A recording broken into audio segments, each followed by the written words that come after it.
Hi everyone, makakalikasan na araw sa inyong lahat.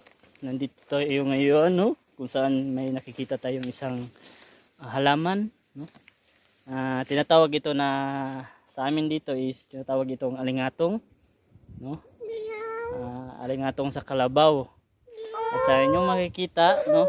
Ito yung tanim na dapat na hindi mo mahawakan or kahit ano, matouch lang mo ng kunti ay mangangati na yung inyong kamay or katawan, no? At aabot ng 2 week, no, na bago mawawala yung sakit. Sa inyong nakikita, yung kanyang dahon ay may parang may mga buhok-buhok, no? Margin pala niya parang may lagari.